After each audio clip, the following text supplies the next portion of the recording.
Hey everyone, welcome back to my YouTube channel. Hello aspirants, history NCERT के chapter 4 पे हैं हम। और चैप्टर स्टार्ट करने से पहले मैं आपको कुछ बातें बता देना चाहती हूँ। देखिए फ्रेंड्स, अगर आप वीडियो को पूरा नहीं देखेंगे तो आपको नहीं पता चलेगा कि ये वीडियो आपके लिए इम्पोर्टेंट है या नहीं।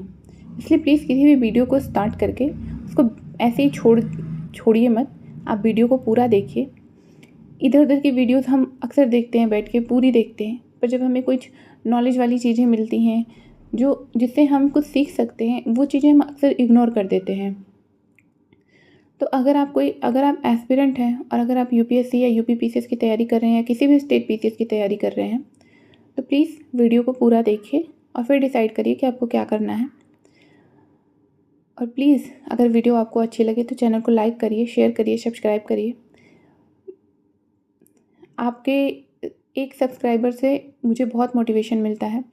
अगर आप लोग इस चैनल में जुड़ेंगे और मुझे मोटिवेट करेंगे तो मैं आगे और भी अच्छे अच्छे वीडियोस आप लोगों के लिए लेके आऊँगी। तो आप लोगों से रिक्वेस्ट है कि आप लोग प्लीज़ चैनल को सब्सक्राइब करिए, कमेंट करिए और चैनल को शेयर भी करिए, जिससे मुझे पता चले कि आप लोगों को वीडियो अच्छी लग रही है या नहीं, मैं कुछ आप लोगों को सही बता पा रही हूँ या नहीं। तो बढ़ते हैं अब अपने चैप्टर पे। और बैकग्राउंड साउंड अगर आए तो उसके लिए सॉरी, क्योंकि कुछ ना कुछ दिन भर होता ही रहता है। कहीं गाड़ियाँ जा रही हैं, कहीं कोई बोल रहा है, कहीं कुछ हो रहा है। वीडियो बनाने में भी कितनी प्रॉब्लम होती है मुझे, कभी वीडियो पॉज करना पड़ता है, कभी रिज्यूम करना पड़ता है, तो साउंड की वजह से बहुत डिस्टर्बेंस हो जाता है। तो प्लीज़ आप लोग उसको इग्नोर करिएगा। और बस बढ़ते हैं अपने चैप्टर में आगे, देखते हैं क्या क्या सीखने के लिए मिलता है यहाँ से। और एक बात, चैप्टर काफ़ी लंबा है। मैं आगे से कोशिश करूँगी कि 2-2 वीडियो लेके आऊँ एक चैप्टर के, पर अभी मैं एक ही वीडियो में कंप्लीट करा रही हूँ उसको। तो मैं आपको हर एक चीज़ को डिटेल में समझाऊँगी नहीं, जहाँ इंपॉर्टेंट लगेगा मैं आपको बताती चलूँगी। आप उसे अंडरलाइन या नोट डाउन करते चलिएगा और आप इसको ध्यान से सुनते चलिए। हिस्ट्री है, हिस्ट्री में समझाने जैसा कुछ भी खास नहीं होता है ऐसा, जहाँ लगेगा वहाँ बताऊँगी। आप इसको सुनते चलिए और समझते चलिए। तो बढ़ते हैं चैप्टर में और देखते हैं क्या है आज के चैप्टर में। 4th चैप्टर है मुगल साम्राज्य।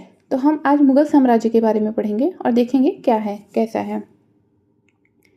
मध्यकाल में किसी भी शासक के लिए भारतीय उपमहाद्वीप जैसे बड़े क्षेत्र पर, जहां लोगों एवं संस्कृतियों में इतनी अधिक विविधताएं हों, शासन कर पाना अत्यंत ही कठिन कार्य था।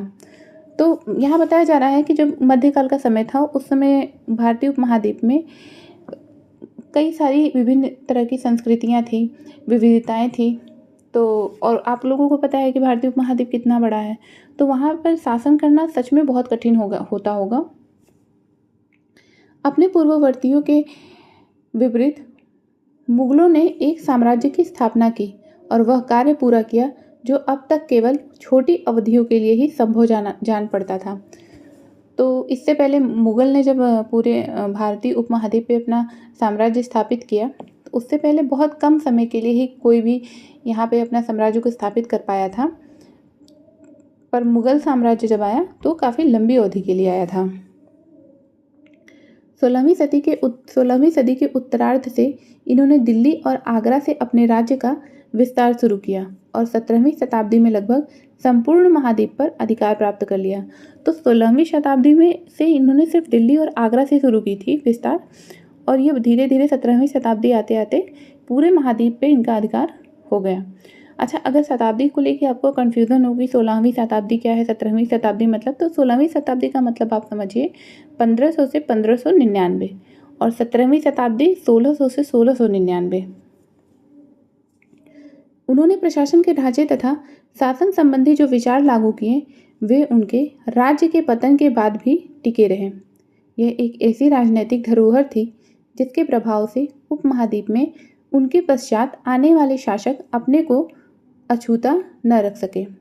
आज भारत के प्रधानमंत्री स्वतंत्रता दिवस पर मुगल शासकों के निवास स्थान दिल्ली के लाल किले की प्राचीर से राष्ट्र को संबोधित करते हैं। तो यहाँ बताया जा रहा है कि अब जो है हमारे देश में जो पीएम है वो दिल्ली का जो लाल किला है वहीं से राष्ट्र को संबोधित करते हैं।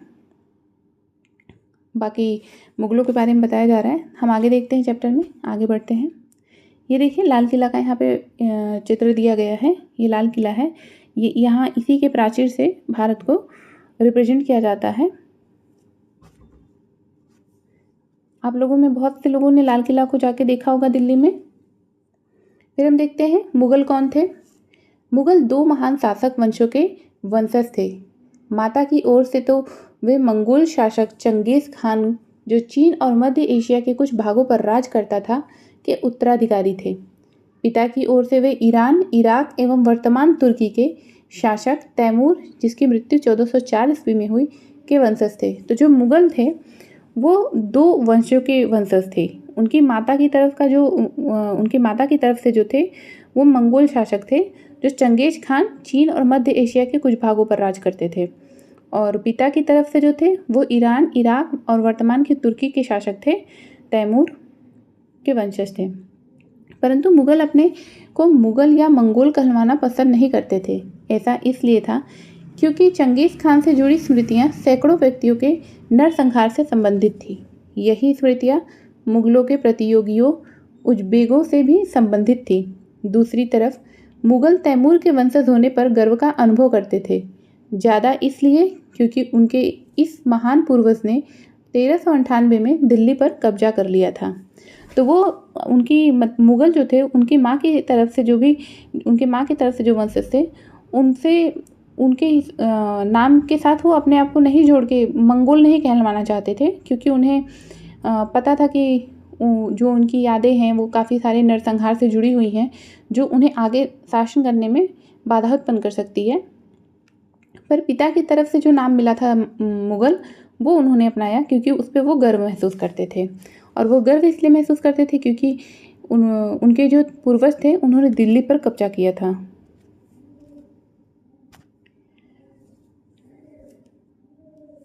यहाँ पे देखिए एक इमेज दिखाया जा रहा है मुगल साम्राज्य के कुछ लोगों का। तैमूर, उसके उत्तराधिकारी और मुगल सम्राटों का एक लघु चित्र। मध्य में तैमूर है और उसके दाहिने ओर उसका पुत्र मीरन शाह। तो मध्य में ये हैं तैमूर और इनके जो दाहिनी साइड हैं ये उनके पुत्र मीरन शाह, जो प्रथम मुगल सम्राट बाबर का लकड़ दादा था। और उसके बाद अबू शेर बाबर के दादा और तैमूर की बाईं ओर बाबर का लकड़ दादा था। और सुल्तान मोहम्मद मिर्ज़ा, तैमूर की बाईं ओर सुल्तान मोहम्मद मिर्ज़ा बाबर के परदादा और उमर शेख बाबर के पिता हैं। तैमूर की दाहिनी ओर तीसरे, चौथे और पाँचवें व्यक्ति मुगल सम्राट बाबर, अकबर है और शाहजहाँ हैं। और उनकी दाईं ओर उसी क्रम में हुमायूं, जहांगीर और औरंगजेब हैं। तो ये पूरा मुगल साम्राज्य के जो वंशज हैं उनके बारे में बताया जा रहा है कि कौन कौन है यहाँ पे। आप देख सकते हैं ये लोग जो मुगल साम्राज्य से संबंध रखते हैं। आगे बढ़ते हैं, हमारे काम की चीज़ नहीं है, बस आप जानते रहिए। उन्होंने अपनी वंशावली का प्रदर्शन चित्र बनाकर किया। तो ये उनकी वंशावली का चित्रण है, मतलब वो पूरी वंशावली को ही दिखा रहे हैं कि उनके वंशज कैसे हैं, दादा परदादा पोते हर एक लोगों का। प्रत्येक मुगल शासक ने तैमूर के साथ अपना चित्र बनवाया। फिर मुगल सैन्य अभियान देख लेते हैं हम। प्रथम मुगल शासक बाबर 1526 से 1530 ने जब 1494 में फरगाना राज्य का उत्तराधिकार प्राप्त किया तो उसकी उम्र केवल 12 वर्ष की थी। मंगोलों की दूसरी शाखा उज़्बेकों के आक्रमण के कारण उसे अपनी पैतृक गद्दी छोड़नी पड़ी। अनेक वर्षों तक भटकने के बाद उसने 1504 में काबुल पर कब्जा कर लिया। उसने 1526 में दिल्ली के सुल्तान इब्राहिम लोदी को पानीपत में हराया और दिल्ली और आगरा को अपने कब्जे में कर लिया। तो यहाँ में बताया जा रहा है कि उन्होंने मतलब वो जो प्रथम मुगल शासक बाबर थे वो 1526 से 1530 तक जब 1494 में फरगाना राज्य का उत्तराधिकार प्राप्त किए थे, तो बाबर का जो शासनकाल क्या था 1526 से 1530, उन्होंने 1494 में फरगाना राज्य पर उत्तराधिकार प्राप्त किया। उस समय जब इन्होंने फरगाना पे राज्य का उत्तराधिकारी प्राप्त किया तो उस समय इनकी उम्र 12 वर्ष की थी। और जो मंगोलों की दूसरी शाखा है उज़्बेकों के आक्रमण के कारण उसे अपनी पैतृक गद्दी छोड़नी पड़ी। तो मंगोलों की दूसरी शाखा को अपनी गद्दी छोड़नी पड़ी किसके कारण? उज़्बेकों के आक्रमण के कारण। फिर वो काफ़ी वर्ष तक भटकते रहे यहाँ वहाँ। फिर 1504 में काबुल पर कब्जा कर, फिर उसके बाद 1526 में दिल्ली के सुल्तान इब्राहिम लोदी को पानीपत में हराया और दिल्ली का और आगरा को अपने कब्जे में ले लिया। तो दिल्ली और आगरा को अपने कब्जे में लिया। इसी वजह से जो मुग़ल साम्राज्य के वंशज थे, मुग़ल साम्राज्य के जो उत्तराधिकारी थे, उन्होंने अपने आप को मुग़ल कहलाना ज़्यादा पसंद किया मंगोल के मुकाबले।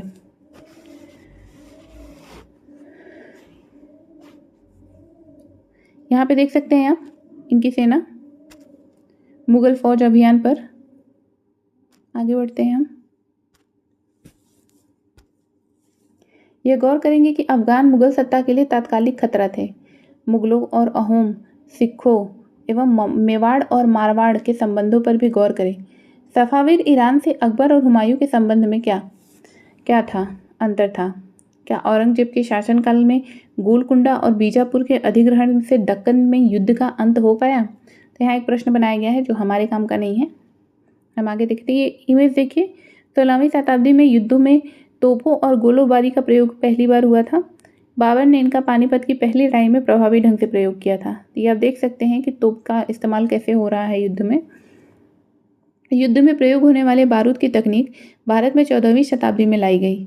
आग्नेयास्त्रों के लिए इसका प्रयोग सबसे पहले गुजरात, मालवा और दक्कन जैसे प्रदेशों में हुआ और एवं आरंभिक 16वीं सदी में बाबर द्वारा इसका प्रयोग किया गया था। तो 16वीं शताब्दी में बाबर द्वारा इसका प्रयोग किया गया था। आप देख सकते हैं यहाँ पे मुगल सम्राट के बारे में बताया जा रहा है। यहाँ तालिका दिया गया है। अब यहाँ पे सबका सीक्वेंस दिखाया जा रहा है कि कौन कितने समय तक शासन किया था। तो बाबर को देख लेते हैं पहले। बाबर है 1526 से 1530 तक। 1526 में पानीपत के मैदान में इब्राहिम लोदी एवं उसके अफगान समर्थकों को हराया।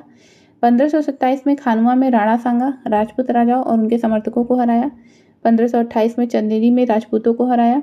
अपनी मृत्यु से पहले दिल्ली और आगरा में मुगल नियंत्रण स्थापित कर लिया था बाबर ने। हुमायूं को देख लेते हैं। फिर हुमायूं आते हैं, बाबर के पुत्र, 1530 से 1540 और 1555 से 1556। हुमायूं ने अपने पिता की वसीयत के अनुसार जायदाद का बंटवारा किया। प्रत्येक भाई को एक प्रांत मिला। उसके भाई मिर्जा कामरान की महत्वाकांक्षाओं के कारण हुमायूं अपने अफगान प्रतिद्वंदियों के सामने फीका पड़ गया। शेर खान ने हुमायूं को 2 बार हराया, 1539 में चौसा में और 1540 में कन्नौज में। तो हुमायूं को 2 बार हराने वाले शेर खान हैं और उन्होंने 1539 और 1540 में 1539 चौथा और 1540 कन्नौज में उनको हराया। इन पराजयों ने उसे ईरान की ओर भागने को बाध्य किया। ईरान में हुमायूं ने सफ़ाविद शाह की मदद ली। उसने 1515 में दिल्ली पर पुनः कब्जा कर लिया, परंतु उससे अगले वर्ष इस इमारत में एक दुर्घटना में उसकी मृत्यु हो गई। तो हुमायूं ईरान में शरण लेते हैं, फिर वहाँ से मदद मिलने पर फिर पुनः ये कब्जा करते हैं और बाद में एक दुर्घटना में उनकी मृत्यु हो जाती है। आगे अकबर के बारे में देख लेते हैं। अकबर का शासनकाल काफ़ी लंबा है, 1556 से 1605। 13 वर्ष की अल्पायु में अकबर सम्राट बना। उसके शासनकाल को 3 अवधियों में विभाजित किया जा सकता है। पहला है 1556 से 1570 के मध्य अकबर अपने संरक्षक बैरम खान और अपने घरेलू कर्मचारियों से स्वतंत्र हो गया। उसने सूरी और अन्य अफगानों, निकटवर्ती राज्यों मालवा और गोंडवाना तथा अपने सौतेले भाई मिर्जा हाकिम और उज़्बेकों के विद्रोह को दबाने के लिए सैन्य अभियान चलाए।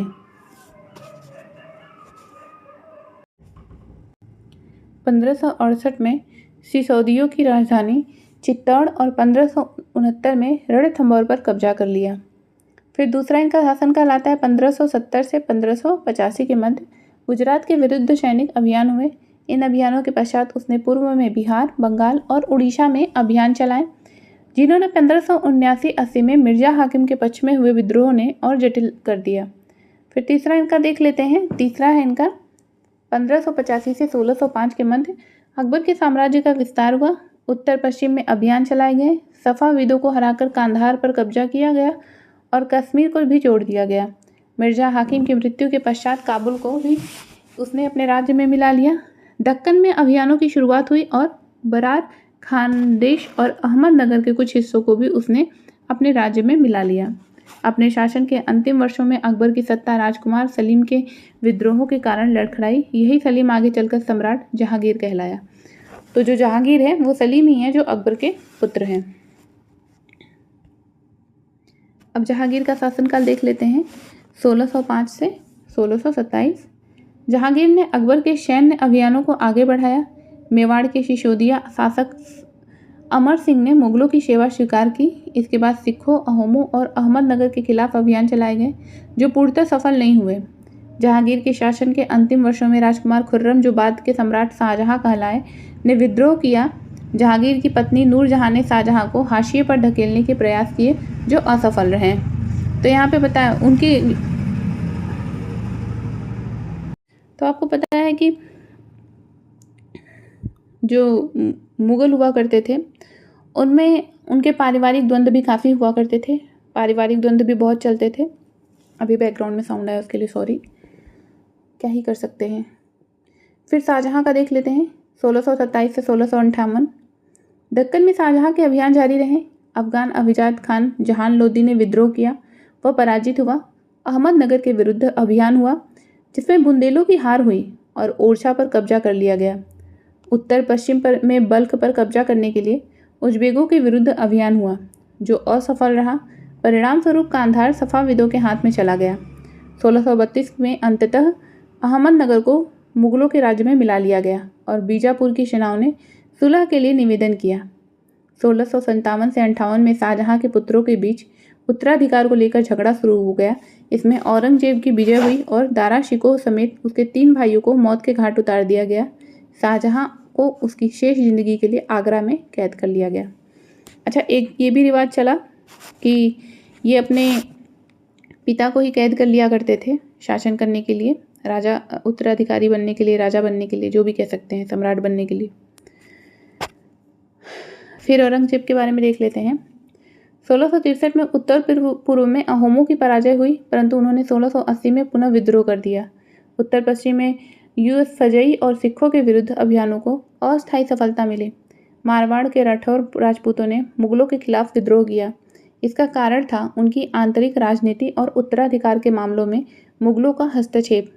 मराठा सरदार शिवाजी के विरुद्ध मुगल अभियान प्रारंभ में सफल रहे, परंतु औरंगजेब ने शिवाजी का अपमान किया और शिवाजी आगरा स्थित मुगल कैदखाने से भाग निकले।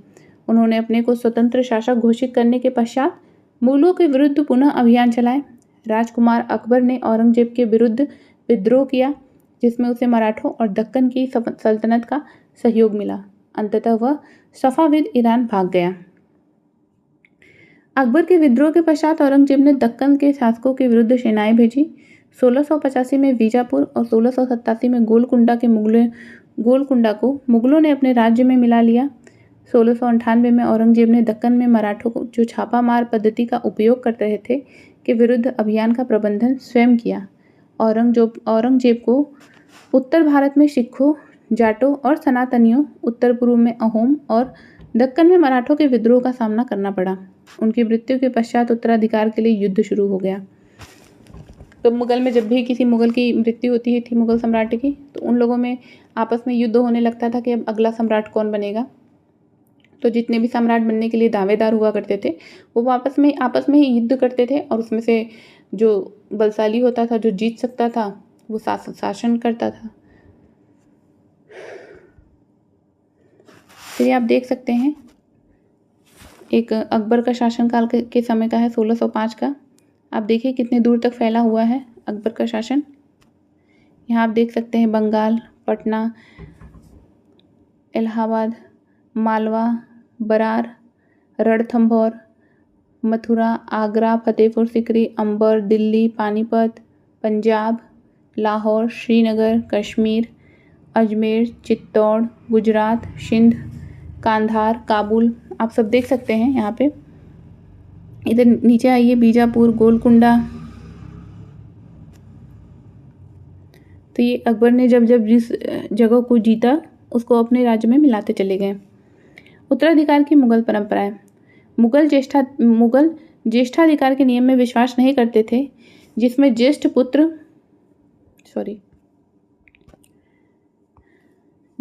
पुत्र अपने पिता के राज्य का उत्तराधिकारी होता था। अच्छा, ये मतलब ज्येष्ठाधिकार में बिलीव नहीं करते थे, मतलब कि राजा का जो बड़ा पुत्र है वही उत्तराधिकारी होगा, इस बात में ये लोग बिलीव नहीं करते थे। इसके विपरीत उत्तराधिकारी में वे सहदायद की मुगल और तैमूर वंशों की प्रथा को अपनाते थे। जिसमें उत्तराधिकार का विभाजन समस्त पुत्रों में कर दिया जाता था। यहाँ पे ये हमारे काम का नहीं है, फिर हम इधर देख लेते हैं। मुगलों के अन्य शासकों के साथ संबंध।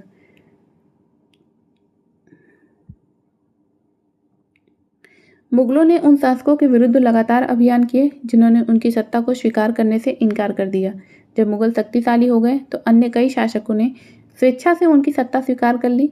राजपूत इसका एक अच्छा उदाहरण है। अनेकों ने मुगल घराने में अपनी पुत्रियों के विवाह करके उच्च पद प्राप्त किए, परंतु कईयों ने विरोध भी किया। जब इन्होंने देखा कि अब मुगल शक्तिशाली हो रहे हैं और हम कुछ कर नहीं सकते हैं, तो उन्होंने उनकी सत्ता को स्वीकार किया। फिर उनके बहुत से राजपूतों ने अपनी पुत्रियों की शादी भी की वहाँ पे मुगलों से, ताकि उन्हें उच्च पद भी मिल सके। जिसमें से आप लोग एक बहुत ही फेमस स्टोरी को जानते होंगे, जोधा अकबर की कहानी को। ये एक बहुत बड़ा उदाहरण है जो काफ़ी फेमस है।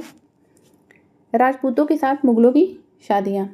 जहांगीर की माँ कछवा की राजकुमारी थी। वह अंबर, वर्तमान में जयपुर के राजपूत शासक की पुत्री थी। शाहजहां की माँ एक राठौर राजकुमारी थी। वह मारवाड़, जोधपुर के राजपूत शासक की पुत्री थी।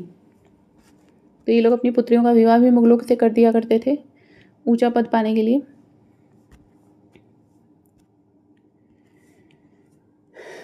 मेवाड़ के सिसोदिया राजपूत लंबे समय तक मुगलों की सत्ता को स्वीकार करने से इनकार करते रहे, परंतु जब वे हारे तो मुगलों ने उनके साथ सम्माननीय व्यवहार किया और उन्हें उनकी जागीरें वतन जागीर के रूप में वापस कर दी।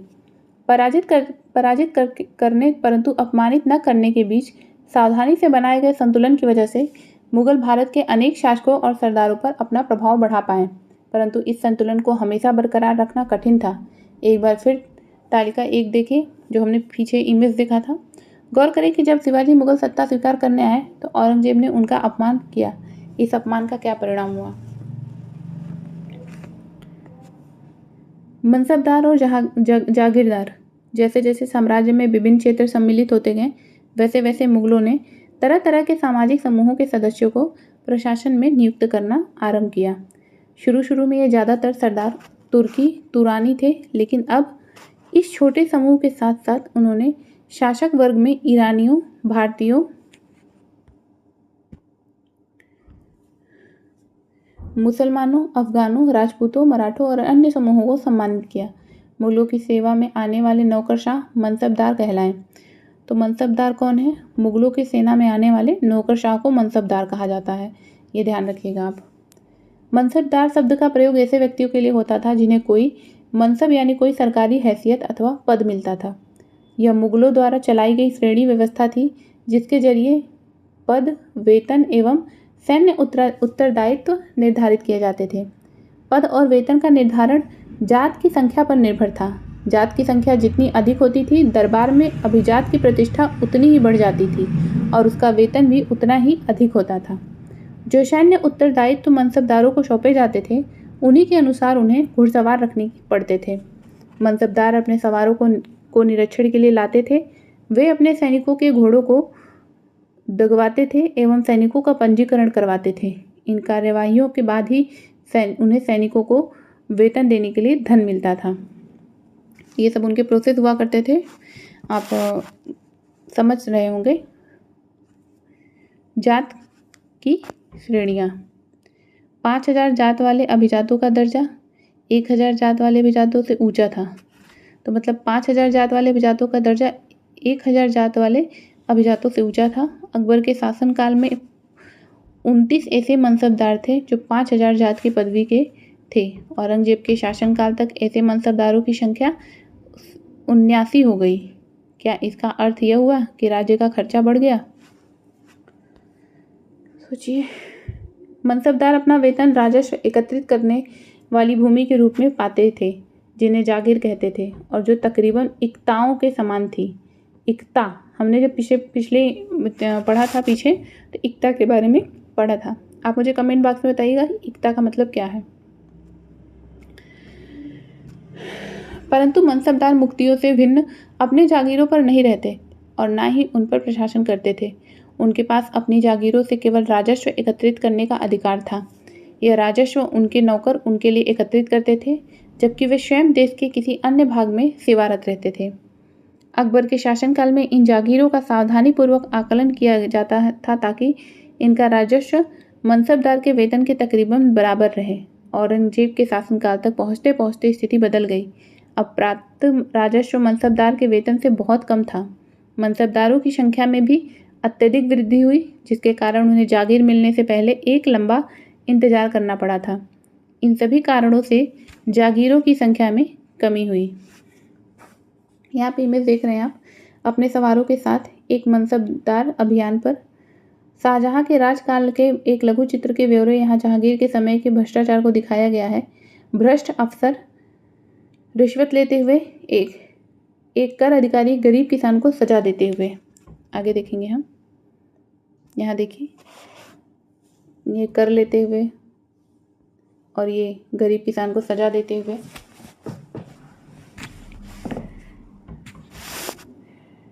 फलस्वरूप कई जागीरदार जागीर रहने पर यह कोशिश करते थे कि वे जितना राजस्व वसूल सके कर लें। अपने शासनकाल के अंतिम वर्षों में औरंगजेब इन परिवर्तनों पर नियंत्रण नहीं रख पाया। इस कारण किसानों के अत्यधिक मुसीबतों का सामना करना पड़ा। तो औरंगजेब इन सारी चीज़ों पर नियंत्रण नहीं कर पाए, इसलिए किसानों को और अधिक मुसीबत का सामना करना पड़ा। आशा करती हूँ कि आप वीडियो आप सुन के इसको समझ रहे होंगे, क्योंकि इसमें कोई ऐसा बहुत टिपिकल वर्ड नहीं है। जहाँ पे भी इम्पोर्टेंट होगा मैं बताती चलूँगी, आप बस सुनते चलिए इसको और समझते चलिए। जब्त और जमींदार। मुगलों की आमदनी का प्रमुख साधन किसानों की उपज से मिलने वाला राजस्व था। अधिकतर स्थानों पर किसान ग्रामीण कुलीनों यानी कि मुखिया या स्थानीय सरदारों के माध्यम से राजस्व देते थे। समस्त मध्यस्थों के लिए, चाहे वे स्थानीय ग्राम के मुखिया हों या फिर शक्तिशाली सरदार हों, मुगल एक ही शब्द जमींदार का प्रयोग करते थे। अकबर के राजस्व मंत्री टोडरमल ने 10 साल 1570 से 1580 की कालावधि के लिए कृषि की पैदावार, कीमतों और कृषि भूमि का सावधानीपूर्वक सर्वेक्षण किया। इन आंकड़ों के आधार पर प्रत्येक फसल पर नकद के रूप में कर राजस्व निश्चित कर दिया गया। प्रत्येक सूबे प्रांत को राजस्व मंडलों में बांटा गया और प्रत्येक की हर फसल के लिए राजस्व दर की अलग सूची बनाई गई। राजस्व प्राप्त करने की इस व्यवस्था को जब्त कहा जाता था। यह व्यवस्था उन स्थानों पर प्रचलित थी जहां पर मुगल प्रशासनिक अधिकारी भूमि का निरीक्षण करते थे। जब्त राजस्व प्राप्त करने की एक व्यवस्था है। ध्यान रखिएगा शब्द को। और सावधानीपूर्वक उनका हिसाब रख सकते थे। ऐसा निरीक्षण गुजरात और बंगाल जैसे प्रांतों में संभव नहीं हो पाया। आप अंदाज़ा लगा सकते होंगे कि गुजरात और बंगाल काफ़ी बड़े प्रांत हैं। कुछ क्षेत्रों में जमींदार इतने शक्तिशाली थे कि मुगल प्रशासकों द्वारा शोषण किए जाने की स्थिति में वे विद्रोह कर सकते थे। कभी कभी एक ही जाति के जमींदार और किसान मुगल सत्ता के खिलाफ मिलकर विद्रोह कर देते थे। 17वीं शताब्दी के आखिर से ऐसे किसान विद्रोहों से मुगल साम्राज्य के स्थायित्व को चुनौती दी गई। तो बहुत से जमींदार ऐसे भी थे जो काफ़ी बड़े थे, शक्तिशाली थे, वो इनका विद्रोह भी कर सकते थे। कुछ ने विद्रोह किया भी, चुनौती दी भी।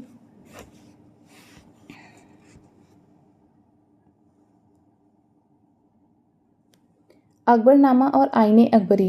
देखते हैं क्या है ये। अकबर ने अपने करीबी मित्र और दरबारी अबुल फजल को आदेश दिया कि वह उनके शासनकाल का इतिहास लिखें। अबुल फजल ने यह इतिहास 3 जिल्दों में लिखा और इसका शीर्षक है अकबरनामा। अकबरनामा एक इतिहास है अकबर का, जो उन्होंने अपने मित्र से लिखवाया, जिनका नाम है अबुल फजल। और अबुल फजल ने इसको अकबरनामा नामक इतिहास के रूप में लिखा। पहली जिल्द में अकबर के पूर्वजों का बयान है और दूसरी अकबर के शासनकाल की घटनाओं का विवरण देती है। तीसरी जिल्द आईने अकबरी है। इसमें अकबर के प्रशासन, घराने, सेना, राजस्व और साम्राज्य के भूगोल का ब्यौरा मिलता है। तो इसके 3 जिल्द तैयार हुए थे। पहले में अकबर के जो पूर्वज है उनके बारे में विवरण है, दूसरे में अकबर के शासनकाल के बारे में है और तीसरे में अकबर के बारे में जो उनका प्रशासन था, उनका घराना था, उनकी सेना, उनके राजस्व और साम्राज्य के भूगोल का ब्यौरा मिलता है। इसमें समकालीन भारत के लोगों की परंपराओं और संस्कृतियों का भी विस्तृत वर्णन है। आईने अकबरी का सबसे रोचक आयाम है विविध प्रकार की चीज़ों, फसलों, पैदावार, कीमतों, मजदूरी और राजस्व का सांख्यिकी विवरण। यहाँ पे एक इमेज देख रहे हैं आप, इसमें बताया जा रहा है कि अबुल फजल से अकबरनामा लेते हुए अकबर। अबुल फजल ने अकबरनामा लिखा और उसी को अकबर को दे रहे हैं, आप देख सकते हैं। आगे बढ़ते हैं। अकबर की नीतियाँ नज़दीक से एक नज़र। प्रशासन के मुख्य अभिलक्षण अकबर ने निर्धारित किए थे और इनका विस्तृत वर्णन अबुल फजल की अकबरनामा विशेषकर आईने अकबरी में मिलता है। अबुल फजल के अनुसार साम्राज्य कई प्रांतों में बटा हुआ था, जिन्हें सूबा कहा जाता था। सूबों के प्रशासक सूबेदार कहलाते थे, जो राजनैतिक तथा सैनिक दोनों प्रकार के कार्यों का निर्वाह करते थे। तो अकबर का जो प्रांत है, अबुल फजल ने जो अकबरनामा लिखा उसके अनुसार वो 2 भागों में बटा हुआ था, 2 प्रांतों में। सूबों के प्रशासक हुआ करते थे सूबेदार, जो राजनीतिक और सैनिक दोनों प्रकार के कार्य करते थे। प्रत्येक प्रांत में एक वित्तीय अधिकारी भी होता था, जो दीवान कहलाता था। तो दीवान कौन है? वित्तीय अधिकारी।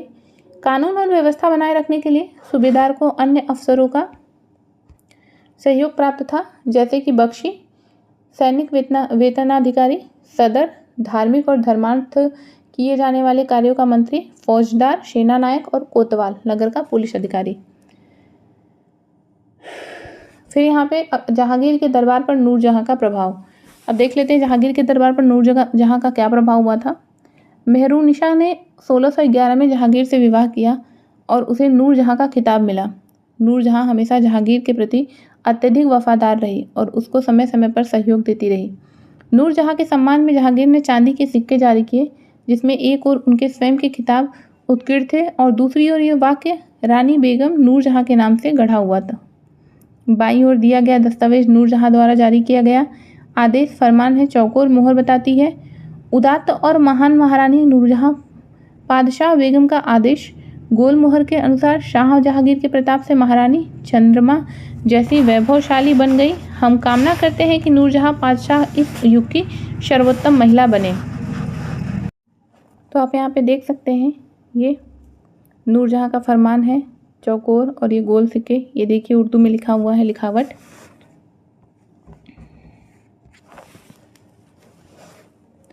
अकबर के अभिजात बड़ी सेनाओं का संचालन करते थे और बड़ी मात्रा में राजस्व खर्च करते थे। जब तक वे वफादार रहे, साम्राज्य का कार्य सफलतापूर्वक चलता रहा। परंतु 17वीं सदी के अंत तक कई अभिजातों ने अपने स्वतंत्र ताने बाने बुन लिए थे। सम्राट के प्रति उनकी वफादारी उनके निजी हितों के कारण कमजोर पड़ गई थी। यहाँ मतान्धता शब्द के बारे में बताया जा रहा है। ऐसी व्याख्या या कथन जिसे अधिकारपूर्ण कहकर यह आशा की जाए कि उस पर बिना कोई प्रश्न उठाए उसे स्वीकार कर लिया जाएगा। तो आप ध्यान रखिएगा मतान्धता शब्द का क्या अर्थ है।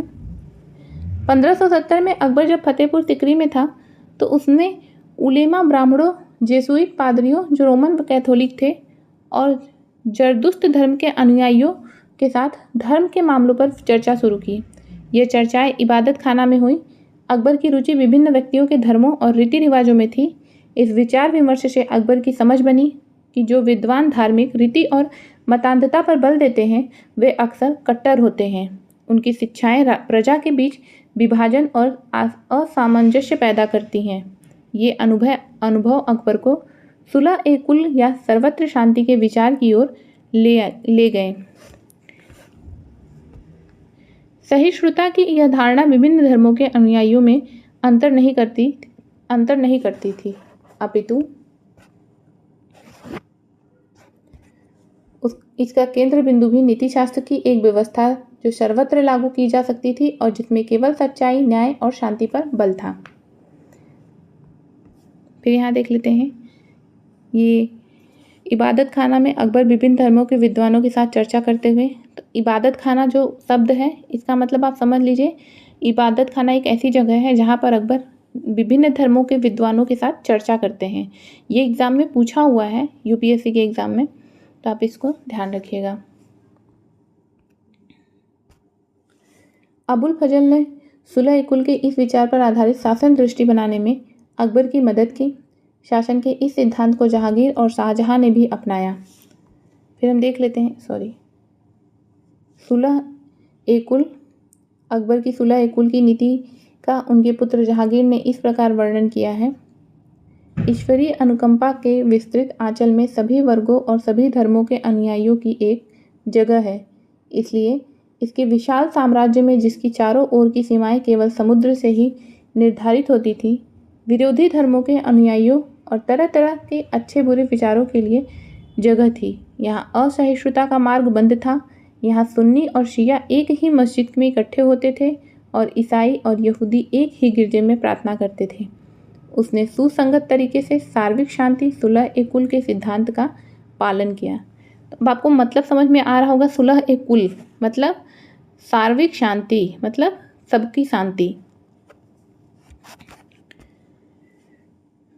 अकबर ने कई संस्कृत ग्रंथों के फारसी में अनुवाद कार्यों को संपन्न कराया। तो अकबर थे जिन्होंने संस्कृत ग्रंथ को फारसी में उसका अनुवाद कराया था। इस उद्देश्य हेतु उन्होंने फतेहपुर सीकरी में एक मकतब खाना या अनुवाद ब्यूरो की स्थापना की। मकतब खाना डैश दे के लिख लीजिएगा, अनुवाद ब्यूरो। महाभारत, रामायण, लीलावती और योग वशिष्ठ जैसे कुछ उल्लेखनीय संस्कृत ग्रंथ को अनुवाद कार्य के लिए चुना गया। रज्मनामा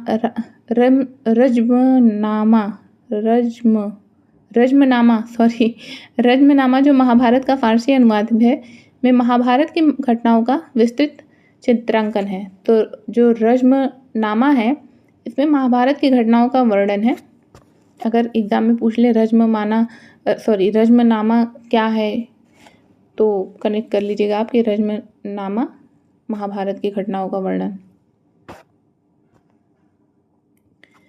देखिए, इसमें समझने जैसा कुछ नहीं है, मैं बस पढ़ती चल रही हूँ, आप सुनते चलिए ध्यान से, आपको समझ में आ जाएगा। और जो इम्पोर्टेंट होगा मैं बताती चलूँगी, बस ध्यान देते रहिएगा आप लोग। 17वीं शताब्दी में और उसके पश्चात मुगल साम्राज्य की प्रशासनिक और सैनिक कुशलता के फलस्वरूप आर्थिक और वाणिज्यिक समृद्धि में वृद्धि हुई। विदेशी यात्रियों ने इसे वैसा धनी देश बताया जैसा कि किस्से कहानियों में वर्णित होता है, परंतु यही यात्री इसी प्रचुरता के साथ मिलने वाली दरिद्रता को देखकर विस्मित रह गए। सामाजिक असमानताएं साफ दिखाई पड़ती थी। शाहजहां के शासनकाल के 20वें वर्ष के दस्तावेजों से हमें पता चलता है कि ऐसे मनसबदार जिनको उच्चतम पद प्राप्त था, कुल 8000 से 445 ही थे। 8000 में से 445 ही थे। कुल मनसबदारों की एक छोटी संख्या 5.6% को ही साम्राज्य के अनुमानित राजस्व का 61.5% स्वयं उनके एवं उनके सवारों के वेतन के रूप में दिया जाता था। मुगल सम्राट और उनके मनसबदार अपनी आय का बहुत बड़ा भाग वेतन और वस्तुओं पर लगा देते थे। इस खर्चे से शिल्पकारों और किसानों को लाभ होता था, चूँकि वे वस्तुओं और फसल की पूर्ति करते थे, परंतु राजस्व का भार इतना था कि प्राथमिक उत्पादों, किसान और शिल्पकारों के पास निवेश के लिए बहुत कम धन बचता था। इसमें से जो बहुत गरीब थे, मुश्किल से ही पेट भर पाते थे, वे उत्पादन शक्ति बढ़ाने के लिए अतिरिक्त संसाधनों में, औजारों और अन्य वस्तुओं में निवेश करने की बात सोच भी नहीं सकते थे। ऐसी अर्थव्यवस्था में ज़्यादा धनी किसान, शिल्पकारों के समूह, व्यापारी और महाजन ज़्यादा लाभ उठाते थे। मुगलों के कुलीन वर्ग के हाथों में बहुत धन और संसाधन थे, जिनके कारण 17वीं सदी के अंतिम वर्षों में वे अत्यधिक शक्तिशाली हो गए। जैसे जैसे मुगल सम्राट की सत्ता पतन की ओर बढ़ती गई, वैसे वैसे विभिन्न क्षेत्रों में सम्राट के सेवक स्वयं ही सत्ता के शक्तिशाली केंद्र बनने लगे। इनमें से कुछ ने नए वंश स्थापित किए और हैदराबाद एवं अवध जैसे प्रांतों में अपना नियंत्रण जमाया। यद्यपि वे दिल्ली के मुगल सम्राट को स्वामी के रूप में मान्यता देते रहे, तथापि 18वीं शताब्दी तक सम्राट के कई प्रांत अपनी स्वतंत्र राजनैतिक पहचान बना चुके थे। इसके बारे में हम 10वें अध्याय में विस्तार से पढ़ेंगे। तो जो भी मैंने पढ़ा, आप उसको ध्यान से सुनिए और समझते चलिए। आगे बढ़ते हैं हम। राजा और रानियों के बारे में बताया जा रहा है यहाँ पे। अन्यत्र में 16वीं सदी में मुगलों के लगभग समकालीन संसार के विभिन्न भागों में ही कई महान राजा रानियाँ थे। इनमें ऑटोमन तुर्की के सुल्तान सुलेमान 1520 से 1566 शामिल हैं। उसके राज्य में ऑटोमन राज्य का विस्तार यूरोप की ओर हुआ। उसने हंगरी को अपने राज्य के साथ मिला लिया और ऑस्ट्रिया को घेर लिया। उसकी फौजों ने बगदाद और इराक भी हथिया लिया। मोरक्को तथा उत्तरी अफ्रीका का बहुत सा हिस्सा ऑटोमन सत्ता को मानता था। सुलेमान ने ऑटोमन नौसेना का पुनर्गठन किया। पूर्वी भूमध्य सागर के इलाकों पर इस नौसेना के प्रभुत्व की वजह से स्पेन के साथ उसकी प्रतिस्पर्धा हुई। अरब सागर में इस नौसेना ने पुर्तगालियों को चुनौती दी। सम्राट को अल कानूनी विधि निर्माता का खिताब दिया गया क्योंकि उसके शासनकाल में बड़ी संख्या में नियम कानून बनाए गए थे। इन नियमों का लक्ष्य यह था कि बढ़ते हुए साम्राज्य के विभिन्न क्षेत्रों को ध्यान में रखते हुए प्रशासनिक तरीकों का मानकीकरण हो ताकि किसानों को बेगार और भारी करों से बचाया जा सके। आगे चलकर 17वीं शताब्दी में ऑटोमन क्षेत्रों में जब सार्वजनिक व्यवस्था का पतन हुआ तो सुलेमान कानूनी के काल को आदर्श शासनकाल के रूप में याद किया जाने लगा। अकबर के अन्य समकालीन शासकों के बारे में पता लगाएं। इंग्लैंड की शासक रानी एलिजाबेथ 1558 से 1603, 1605 तक अकबर का शासनकाल था, तो एलिजाबेथ उनके शासन समकालीन रही। ईरान का सफाविद शासन शाह अब्बास 1588 से 1629, ये भी लगभग समकालीन ही थे। और इनसे कहीं ज़्यादा विवादास्पद रूसी शासक जार इवान चतुर्थ बेसिलेविच 1530 से 1584, जो इवान द टेरिबल नाम से कुख्यात हैं। तो देखिए यहाँ पे समझाने जैसा कुछ भी नहीं था, हिस्ट्री है और ये काफ़ी लंबा चैप्टर था। अगर मैं आपको एक एक शब्द बताती चलती तो बेशक ये चैप्टर 1.5 से 2 घंटे का हो जाता, जो मैं बिल्कुल नहीं चाहती, क्योंकि आप भी 1.5 से 2 घंटे का वीडियो नहीं देखेंगे एक चैप्टर के लिए। पर अगर आप बुक नहीं पढ़ रहे हैं और सिर्फ आप इस वीडियो को देख लेते हैं तो 1-2 बार देख लेंगे, 3 बार देख लेंगे, आपका रिवीजन अच्छा हो जाएगा। आप इसको पहली बार नॉर्मल देखिए, फिर फास्ट फॉरवर्ड मोड में भी लगा के देख सकते हैं। आप इसको ध्यान से सुनते चलिए और अपने काम करते चलिए। तो इससे क्या है कि आप कभी कुछ काम भी कर रहे हैं तो आपका रिवीजन होता चलेगा। और समझाने जैसा कुछ था नहीं इसमें, इसलिए मैंने समझाया नहीं बहुत ज़्यादा। आप इतना समझ सकते हैं। उम्मीद करती हूँ कि अगर आप एस्पिरेंट है, तैयारी कर रहे हैं, तो ये बहुत बेसिक सी चीज़ें हैं जो आप समझ सकते हैं सुन के। तो प्लीज़ वीडियो को लाइक करिए, शेयर करिए, सब्सक्राइब करिए। आपका एक सब्सक्राइब का क्लिक बटन मुझे बहुत मोटिवेट करता है, तो प्लीज़ चैनल को आगे बढ़ाइए ताकि मैं और भी अच्छे वीडियो लेके आ सकूं। और बैकग्राउंड में जो भी थोड़े बहुत साउंड आए होंगे उनके लिए सॉरी।